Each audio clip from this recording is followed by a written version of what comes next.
अस्सलाम वालेकुम दोस्तों, मैं हूं मोहम्मद ज़हीर और आप देख रहे हैं मेरा YouTube channel SEO with Zaheer. तो आप लोगों से एक बात भी शेयर करनी थी कि रिसेंटली मैंने जो 2 वीडियोज़ अपलोड किए हैं उनमें काफ़ी लोगों के कमेंट्स आ रहे हैं कि यार आपकी ना वॉइस इशू है। तो डियर वो वॉइस का इसलिए इशू आ रहा है क्योंकि अभी मतलब वो एज भी मेरी चेंज हो रही है। अभी मैं टीनेजर ही हूँ, तो वो ना वोकल इंसान की चेंज होती है, तो वो वोकल चेंज हो रही है। इस वजह से ना आवाज़ में थोड़ी कशीदगी तो है, लेकिन मैं उसी आवाज़ की वजह से मैं बहुत अपनी पूरी ट्राई करता हूँ कि आपको ना आसान लफ्ज़ों में समझाऊँ, ताकि वो जो वोकल इशू है वो हमारे लेक्चर के दरमियान ना कोई भी वो एक रुकावट ना पैदा करे। ठीक है, तो लेक्चर की तरफ आते हैं। कल वाले लेक्चर में मैंने आप लोगों से 2-3 मेथड मैंने शेयर किए थे कि हम फ्री टूल्स की मदद से निच कैसे फाइंड कर सकते हैं, कैसे हम निच रिसर्च कर सकते हैं। ठीक है, तो निचेज़ तो हमने फाइंड कर ली फॉर एग्ज़ाम्पल, और बाज़ औक़ात बल्कि ज़्यादा टाइम ना मतलब अक्सर हमें मल्टीपल नीचेज़ पसंद आ जाती हैं। मतलब एक बंदा कहता है कि यार मैं वो भी नीच मुझे अच्छी लग रही है, मैं वो उस पे काम कर रहा हूँ, फिर कहता है नहीं यार मैं उस पे काम कर लूँ, ये ज़्यादा बेटर है। तो मतलब जब इंसान डबल माइंडेड हो जाता है ना, तो फिर मैंने उसी बात को आगे बढ़ाते हुए मैंने सोचा कि एक लेक्चर इस पे भी रख लूँ कि हमको निच प्रॉफिटेबल निच रखनी कौन से वाली है। ठीक है, तो आज के लेक्चर में सबसे पहले मैं आपको बताऊंगा कि आप प्रॉफिटेबल निच चूज़ कैसे करेंगे, मतलब कौन सी निच आपको प्रॉफिटेबल लगेगी। ठीक है, और दूसरा उस निच के हम कीवर्ड्स निकालेंगे। तो निच की डिफ़ाइन मैंने कल बता दी थी, तो कीवर्ड्स की डिफ़ाइन पहले मैं आपको बता देता हूँ। कीवर्ड एक न्यू वर्ड है।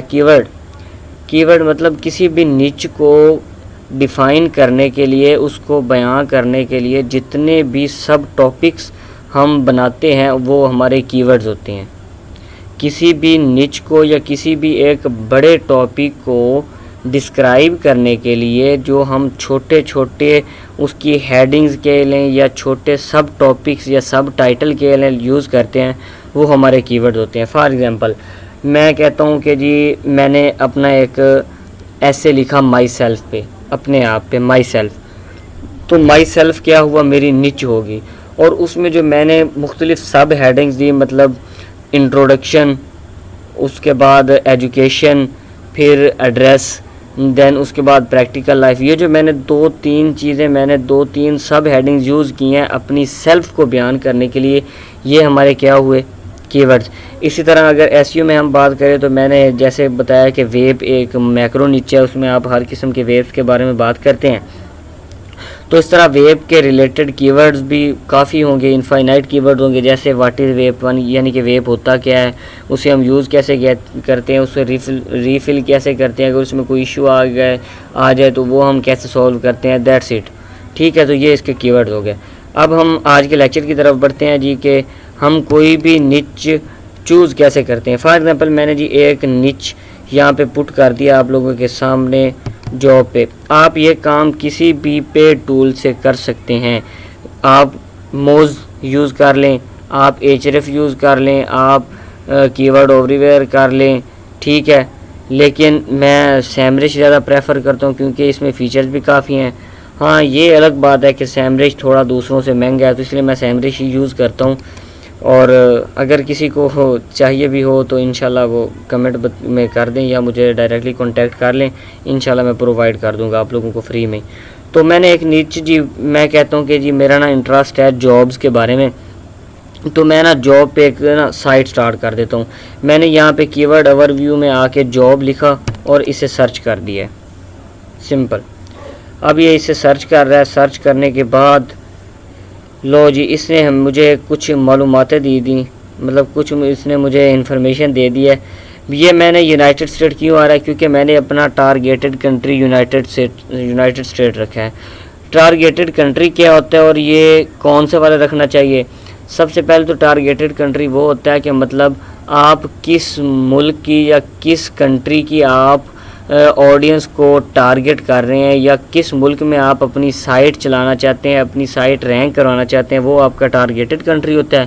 तो फर्स्ट ऑफ ऑल तो हमें चाहिए कि हमारा जो टारगेटेड कंट्री है ना वो टायर 1 कंट्री हो। टायर 1 कंट्री मीन जो दुनिया के टॉप ममालिक हैं, ए डिवीजन ममालिक हैं, जितने भी ए नंबर पे हैं, ठीक है। मतलब यूनाइटेड स्टेट है, उसके बाद ब्रिटिश है, उसके बाद रशिया है, अमेरिका वगैरह वगैरह।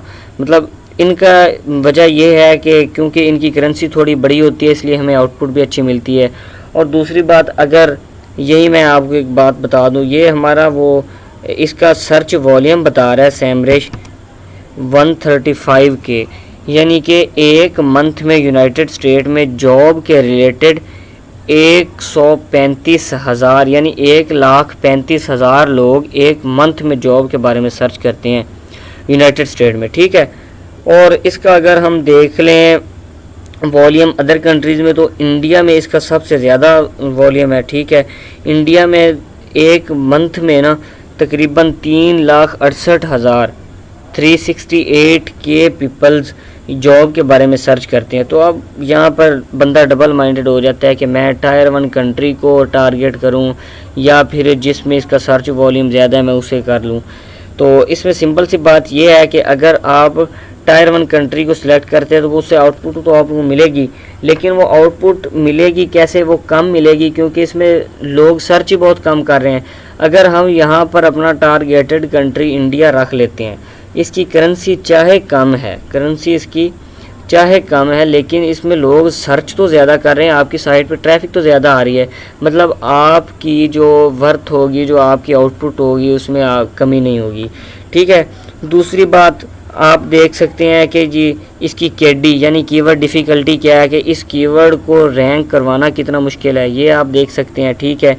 और इसका ट्रेंड, इसका यूनाइटेड स्टेट में ट्रेंड अब बहुत ही कम है, ठीक है। तो मैं कैसा कहता हूँ कि यार इंडिया में इसका ना सर्च वॉल्यूम भी ज़्यादा है, तो मैं अपना टारगेटेड कंट्री जो है ना वो इंडिया रख लेता हूँ।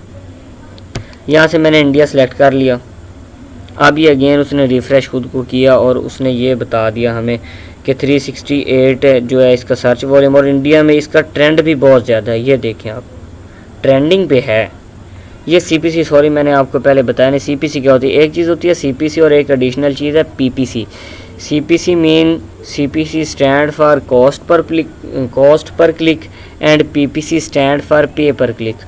PPC वो होता है जो हम अपनी कंपनी या अपने बिज़नेस के जो हम एड्स गूगल पे चलवाते हैं और जो हम गूगल को पे करते हैं वो होता है PPC। और जो गूगल हमारी वेबसाइट पे आके ऐड चलाता है और हमें पे करता है वो होता है CPC यानी कॉस्ट पर क्लिक।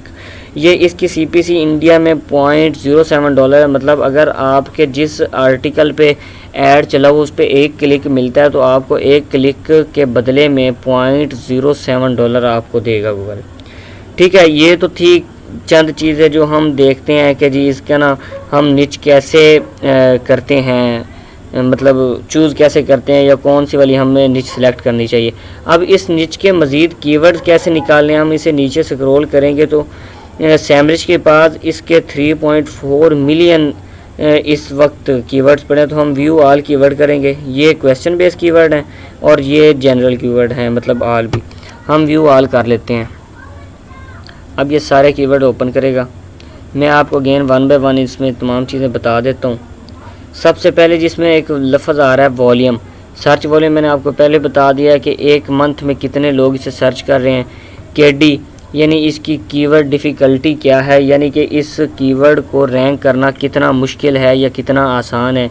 आगे है इंटेंट, किसी भी कीवर्ड की इंटेंट क्या है, मतलब ये इसमें हमें इंफॉर्मेशनल बेस है, यानी इसमें यूज़र आ गया जो हमें जिसकी बंदे की वेबसाइट है वो हमें इसमें इंफॉर्मेशन दे रहा है, या वो कमर्शियल है या नेविगेशनल है, मतलब वो किसी ब्रांड्स के बारे में हमें बता रहा है या कोई चीज़ हमें सेल कर रहा है या परचेज़ कर रहा है, एफिलिएट है, ठीक है। तो ये इंटेंट होती है। CPC आ गया। इंक्लूड कीवर्ड्स, अगर हम यहाँ पे आके कुछ कीवर्ड लिख देते हैं तो वो, मतलब मैं फॉर एग्जांपल कहता हूँ कि मुझे जी इंफॉर्मेशनल कीवर्ड चाहिए, तो वो मैं यहाँ पर इंफॉर्मेशनल लिख के अप्लाई कर दूँगा तो सैमरिश मुझे सिर्फ इंफॉर्मेशनल कीवर्ड ही देगा। या एक्सक्लूड, मैं कहता हूँ कि मुझे जी कमर्शियल कीवर्ड नहीं चाहिए, यहाँ लिख के मैं कमर्शियल लिख देता हूँ, अप्लाई कर देता हूँ, वो कमर्शियल कीवर्ड ऑटोमेटिकली रिमूव कर देगा। खैर सबसे पहले जी ये इतने सारे कीवर्ड्स हैं, 3.4 मिलियन, इतने ज़्यादा हम अपनी साइट में ना तो पब्लिश कर सकते हैं ना इन्हें रैंक करा सकते हैं। तो हम क्या करते हैं कि इसका वॉल्यूम को कुछ नहीं कहते, हम कहते हैं कि हमें कुछ ऐसे कीवर्ड मिल जाएं जिनकी केडी हो ही 0।